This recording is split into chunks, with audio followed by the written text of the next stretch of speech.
Welcome, brothers and sisters, to this edition of the 80 Prophecy Report, where we review current news and events and their connection to biblical prophecy.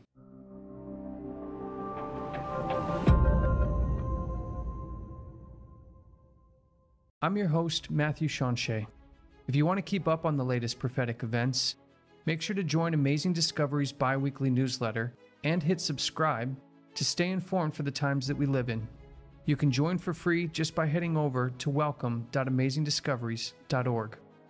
In part 1 of this episode, we learned that Pope Francis and Antonio Gutierrez shared an almost identical agenda in their efforts to obtain global unity, with the goal of establishing a global parliamentary assembly based on a form of Marxist communism. We reviewed what the Bible teaches about this end-time power that attempts to bring the world together under a false unity movement, and what the consequences are for the individual.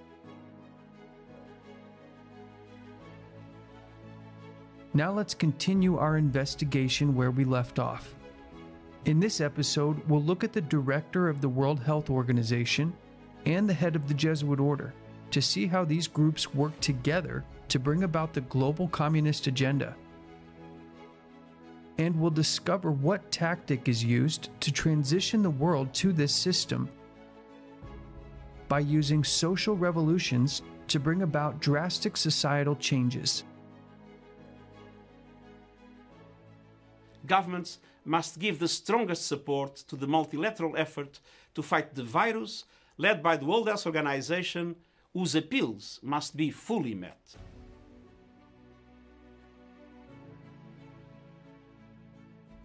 Given that the head of the UN is directing the world to follow every recommendation by the World Health Organization, we should look at the background of its director. Who is Tedros Adhanom?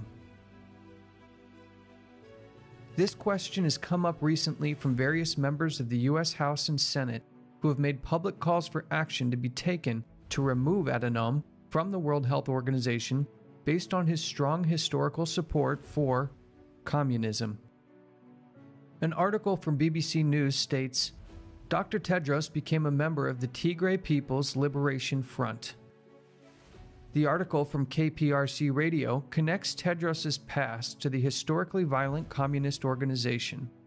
It states, during his time in Ethiopia, the World Health Organization chief was a member of the Tigray People's Liberation Front, a violent communist revolutionary party which was listed as a terrorist organization by the US government in the 90s, and is still listed as a terrorist organization by the Global Terror Database today. Adhanom was more than just a casual member of this organization, reaching the status of executive committee member and ranking as high as the 6th most powerful member of the communist organization.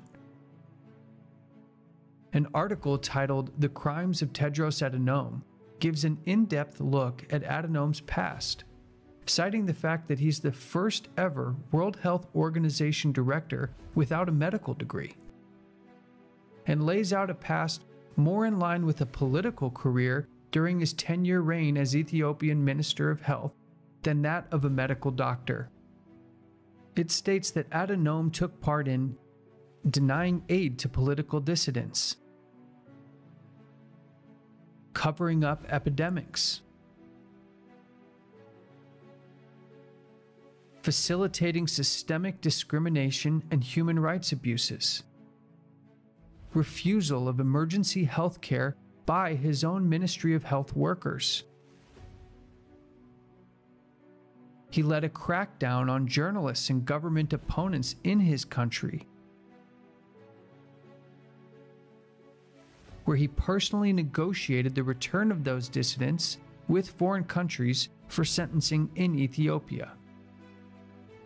Is this the resume of a noble healthcare professional with the people's well-being at heart, or that of a corrupt politician that happens to be in a medical position of authority?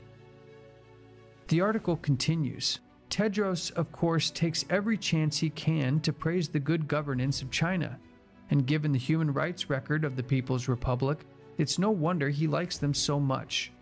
For projects like media propaganda centers, mass relocations, and social credit-style scorecards, Ethiopia's governance in many ways resembles a carbon copy of the Chinese authoritarian model, complete with a one-party state system and focus on profits over human rights.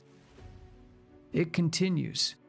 Ethiopia, until very recently, remained one of the world's worst human rights violators, receiving a score of 19 out of 100 on the Human Freedom Index for 2018. So how does a man with a record like Tedros Adhanom become director of the World Health Organization? The article's author answers this question by stating, "It's quite simple, really. The World Health Organization has been riddled with scandal after scandal for some time now. Facing almost no rise in budgets during the 1990s, the WHO turned towards the corporate sector for additional funding. And by 2008, corporate donations made up 80% of the organization's budget." The article goes on to state that the role that large drug companies played in shaping global health policy created a serious conflict of interest on the one hand to improve the company's public image, but on the other hand to protect their financial interests. This led to cases like lobbying to weaken patent laws for new drugs in India and blocking laws in South Africa that attempted to make HIV treatment more accessible. But there was one key player in the rise of Adhanom to director of the World Health Organization. The Bill and Melinda Gates Foundation played a large role in promoting Tedros.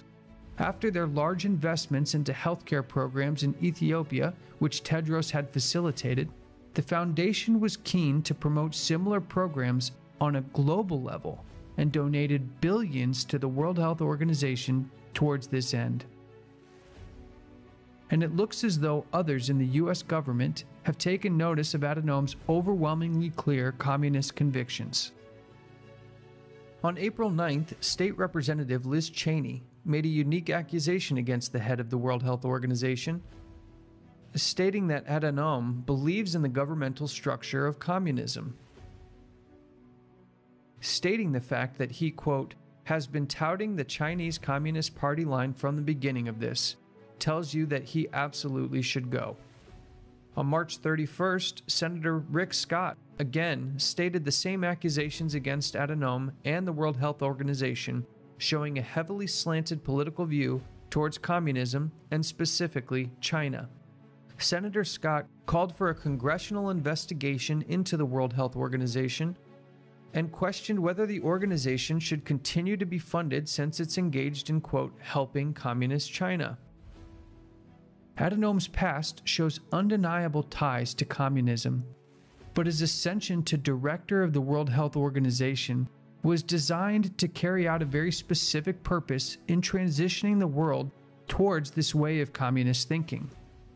And this is becoming a key authority in taking control of the world's healthcare systems. All roads should lead to universal health coverage. I will not rest until we have met this, he told the World Health Assembly shortly before his election as World Health Organization chief.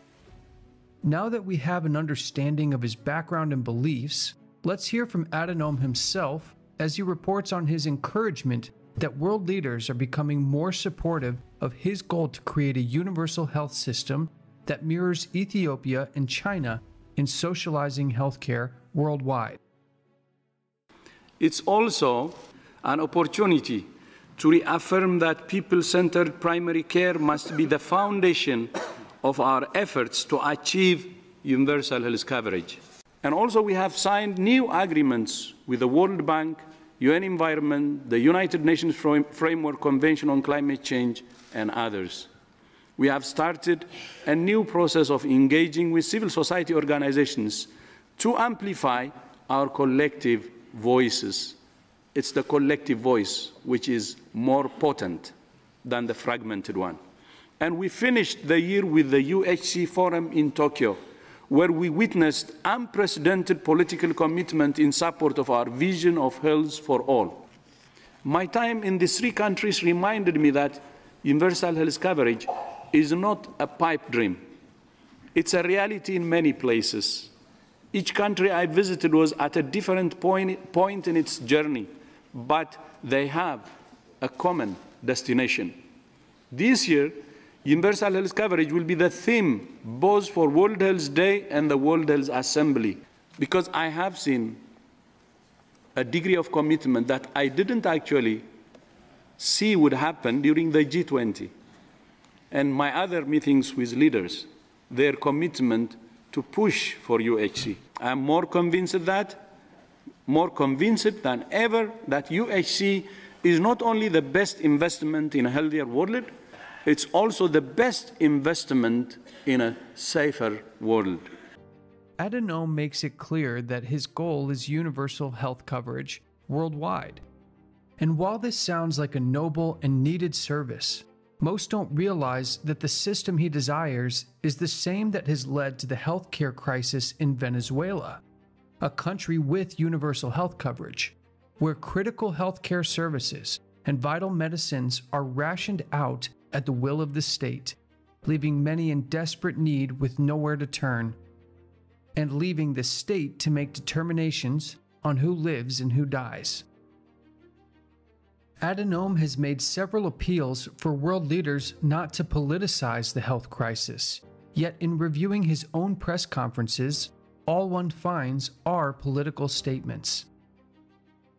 Recently, he made calls for the United States and China to put aside their differences and unite. Let's take a listen and ask ourselves, does this sound like a medical doctor guiding the public based on sound medical research, or that of a politician with politically motivated goals and agendas? No using COVID for political punch. The United States and China should come together and fight this dangerous enemy. They should come together to fight it.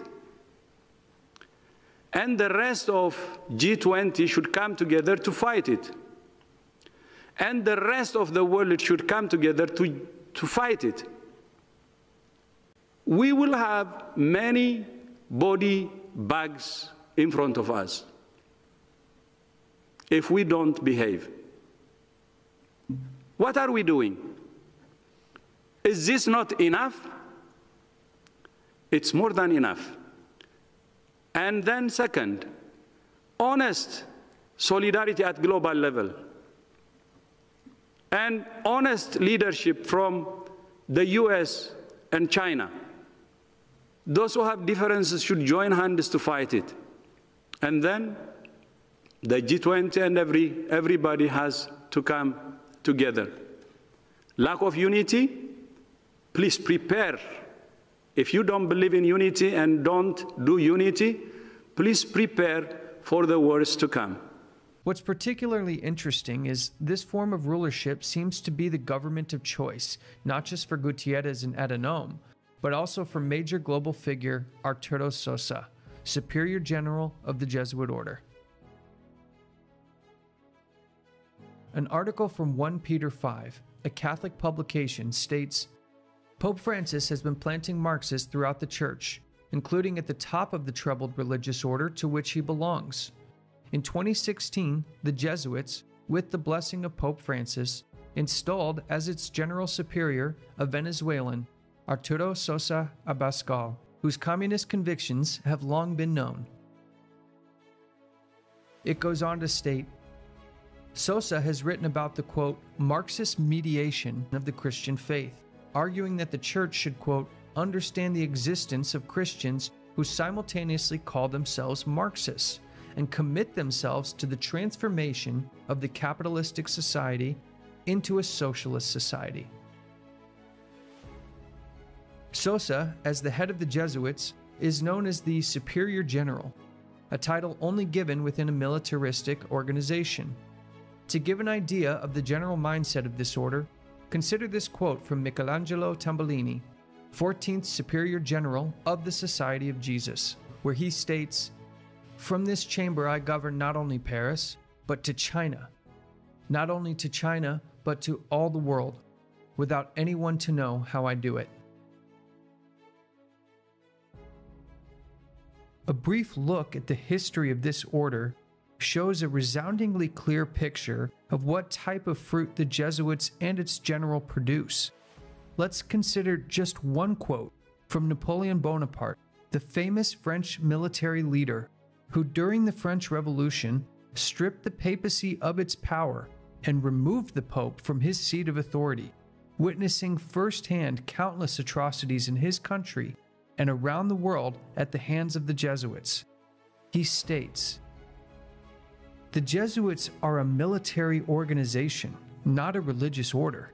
Their chief is a general of an army, not the mere father abbot of a monastery. And the aim of this organization is power. Power in its most despotic exercise.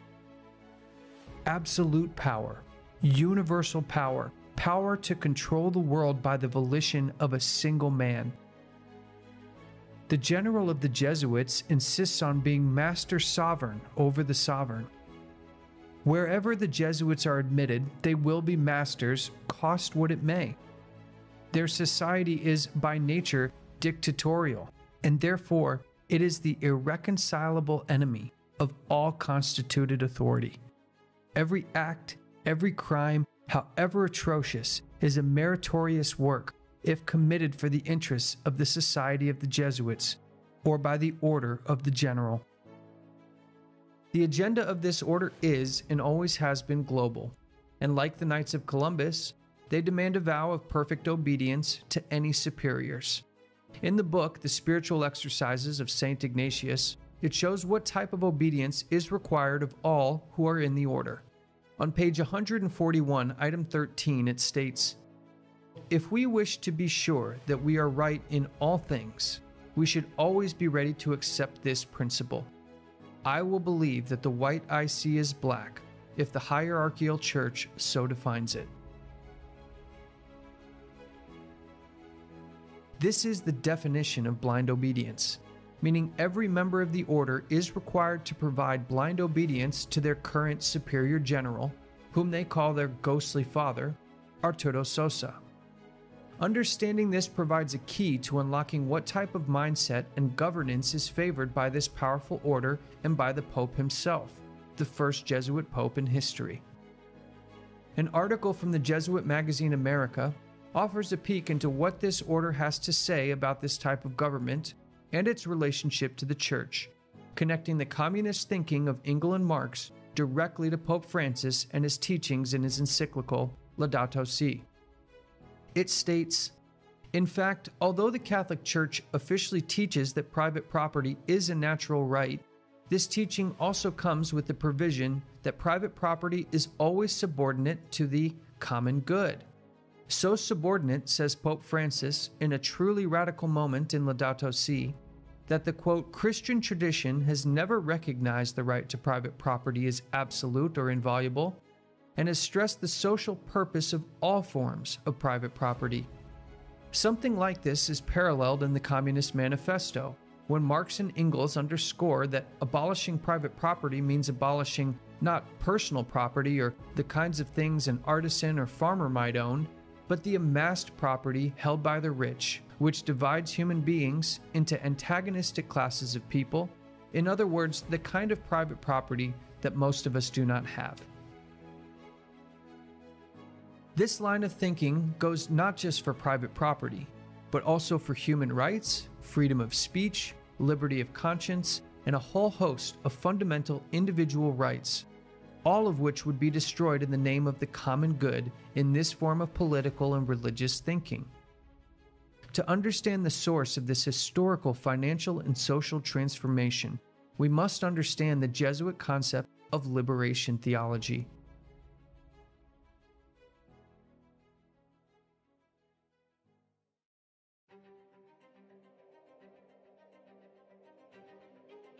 Many theologians in the 60s and 70s adopted Marx's ideas, baptized them with biblical stories and terminology, and formed liberation theology.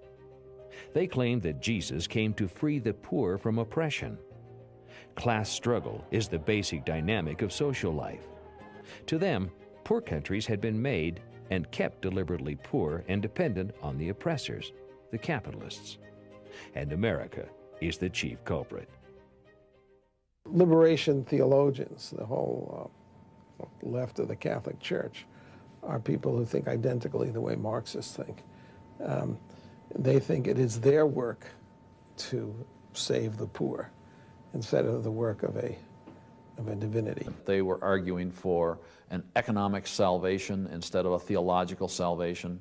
The bottom line is still a socialistic interpretation of the world. Somehow socialism was supposed to be the answer to the poor, and capitalism was supposed to be the antithesis of the gospel. Liberation theology is at its core built on Marxian economics.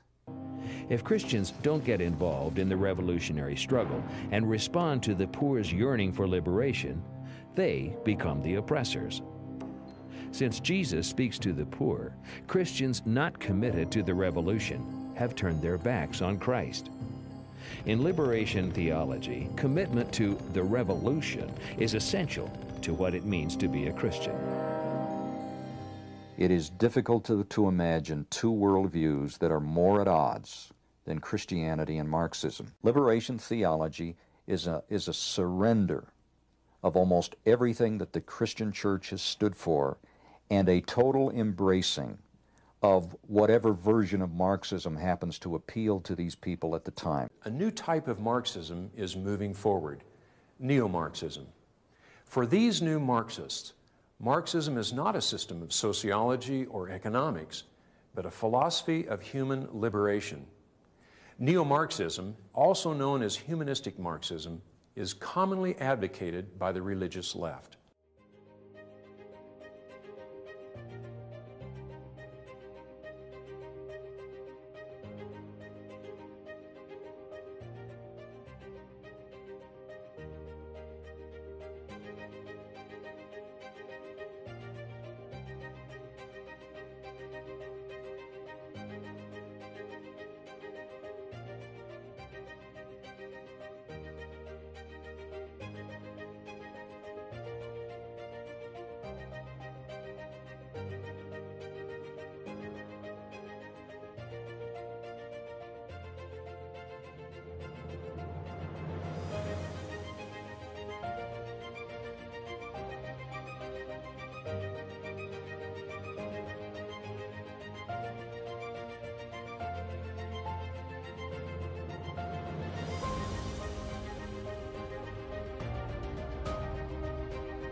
Let's review the basis of this theology, as it is the religion and theology of the coming one world system.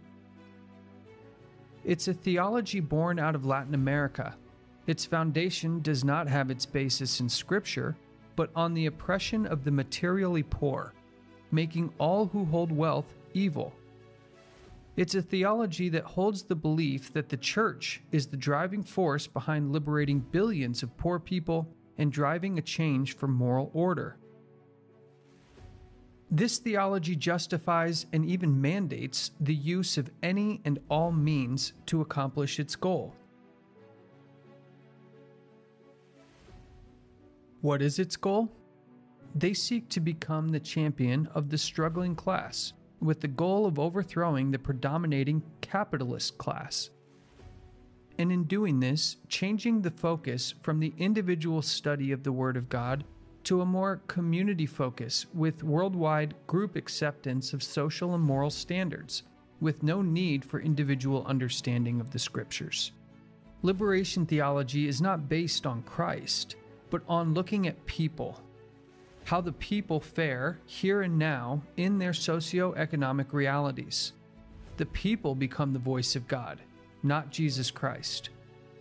Distinguishing good from evil is no longer an individual issue, but a community issue. And if you belong to certain groups who do not uphold this thinking, then you are considered evil.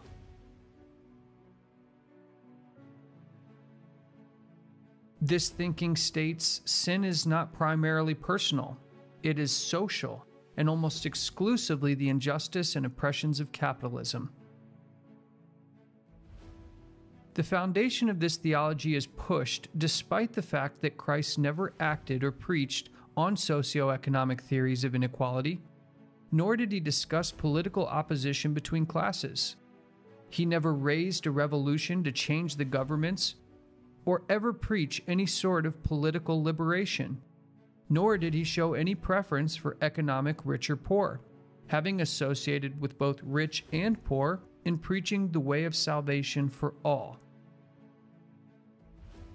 Liberation theology is a tree that has produced much fruit, but what kind of fruit has it produced? As one ex-Jesuit priest said, the aim of both is to establish a socio-political system affecting the economies of nations by a thoroughgoing redistribution of Earth's resources and goods, and in the process, to alter the present governmental systems in vogue among nations. Let's look at some of the statements from these men that show us what liberation theology looks like in real life. And the growing divide between rich and poor go against the sense of the entire world as a single family. The growth of a materialistic, quote, throwaway culture has in fact made us increasingly indifferent to the poor and to the most defenseless members of our human family. For many of the poorest in the world, if they are told to stay indoors or to practice social distancing, this means they cannot earn their daily wage. Reminding Jesuits to walk with the poor, the outcast of the world, those whose dignity has been violated, in a mission of reconciliation and justice. While citizens across Europe, the U.S., and other wealthy nations take sensible steps to batten down the hatches and protect the vulnerable in their communities, governments need to act on what's happening in other parts of the world. The hard truth is they will be failing to protect their own people if they do not act to help the poorest countries protect themselves.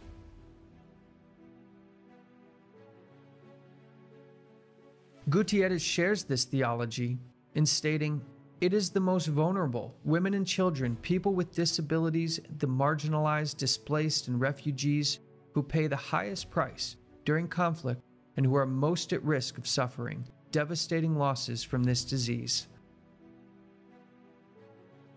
Now that we know what this theology teaches and what it sounds like, let's listen to the UN chief once more and see if a clear agenda stands out.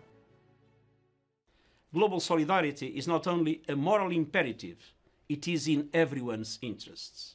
This is not a banking crisis, and indeed banks must be part of the solution. And it is not an ordinary shock in supply and demand, it is a shock to society as a whole. But let's not forget, this is essentially a human crisis. Most fundamentally, we need to focus on people, low-wage workers, small and medium enterprises, the most vulnerable. And that means wage support, insurance, social protection, preventing bankruptcies and job loss. And that also means designing fiscal and monetary responses to ensure that the burden does not fall on those who can least afford it. The recovery must not come on the backs of the poorest, and we cannot create a legion of new poor. A number of countries are taking up social protection initiatives, such as cash transfers and universal income. We need to take it to the next level to ensure support reaches those entirely dependent on the informal economy and countries less able to respond. In addition, G20 leaders have taken steps to protect their own citizens and economies by waiving interest payments. We must apply the same logic to the most vulnerable countries in our global village and alleviate their debt burden. The IMF, the World Bank, and other international financial institutions play a key role, and we must refrain from the temptation of resorting to protectionism. This is the time to dismantle trade barriers and re-establish supply chains. As people's lives are disrupted, isolated, and upturned, we must prevent this pandemic from turning into a crisis of mental health and young people will be most at risk. We must ensure that lessons are learned and that this crisis provides a watershed moment for health emergency preparedness and for investment in critical 21st century public services and the effective delivery of global public goods. On the surface, this theology looks to help refugees, the poor and defenseless, a theology in support of worker and gender's rights. And this thinking would solve the world's problems by having rich nations uplift and balance the divide between the haves and the have-nots across the world. But while this theology may sound noble, a further study will show it is anything but. As one publication noted, the agenda is clear, and it has nothing to do with protecting refugees or humanitarianism. Gutierrez and his fellow globalist socialist extremists are not fooling everyone. In Hungary, for example, Prime Minister Viktor Orban has blasted what he termed a, quote, criminal conspiracy of internationalist fanatics. In essence, he has argued in multiple speeches that these globalist conspirators, based largely in European HQ in Brussels, were using mass Islamic immigration as a weapon to undermine Western civilization, Christendom, and the nation-state on the road toward what globalists often refer to as their New World Order. But when we understand the end goal of their preferred system of government and worship principles, a deeper study shows the true results of this thinking, and it shows a model that sets up the destruction of the middle class by skyrocketing unemployment and inflation,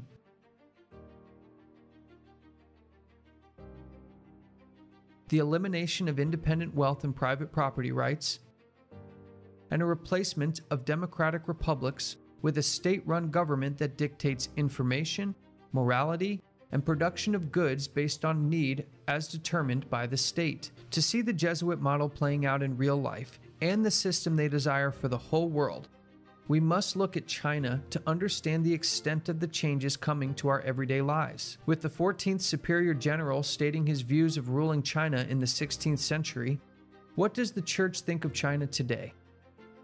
An article from 2019 quotes a Catholic bishop stating that the Chinese are best at keeping the social doctrine of the Church.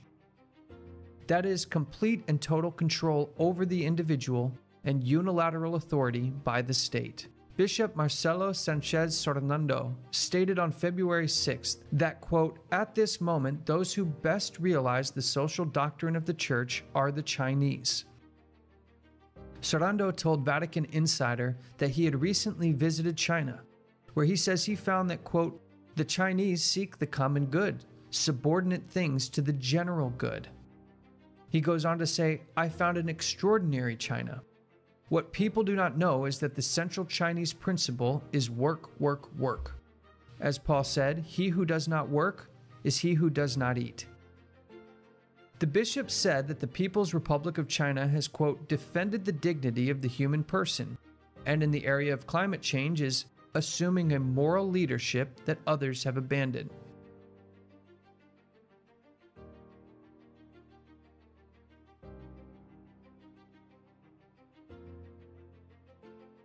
Let's take a look at what we've learned.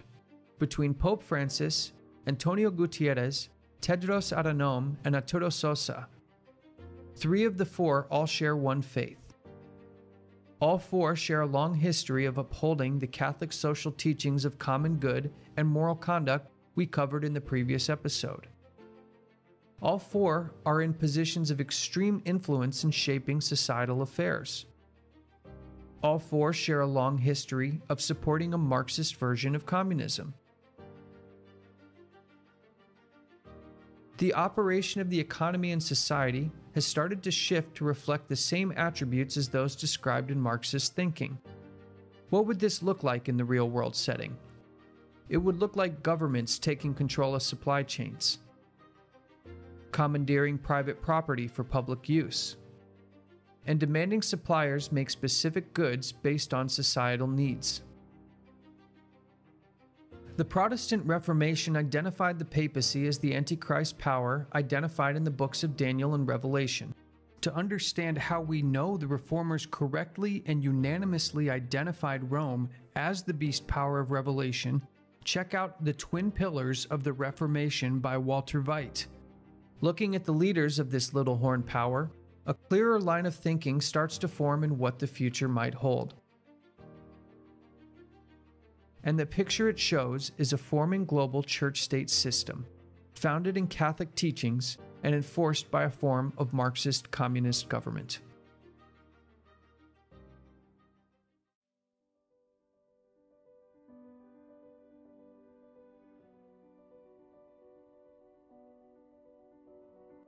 These statements are not meant to reveal individuals as much as they are to reveal powers and principalities that run this world, and to shine light at the spiritual wickedness in high places. These are simply observations meant to inform those who seek God and to desire to know the whole truth before it's too late. The Bible states the importance of revealing these things.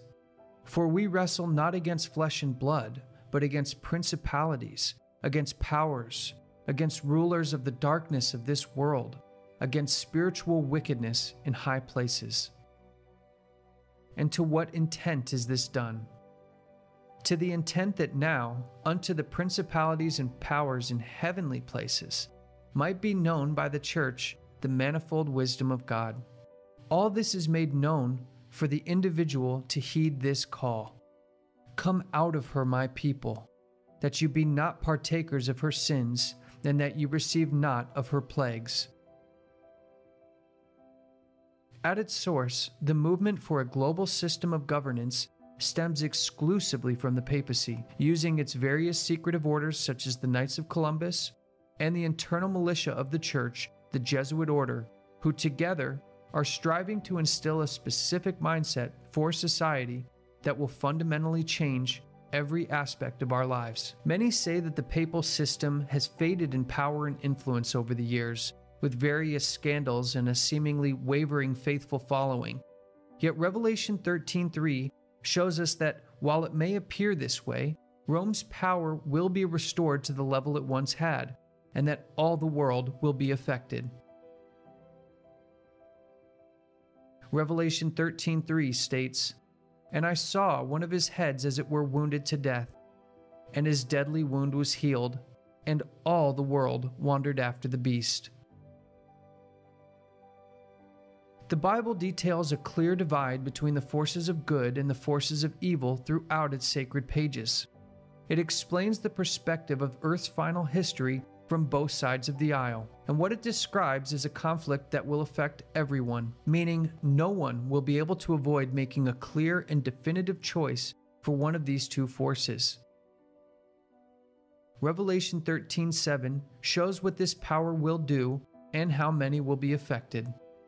"And it was given unto him to make war with the saints, and to overcome them. And power was given him over all kindreds and tongues and nations." Revelation 13:8 gives us a culmination and true aim of this power and what the result will be.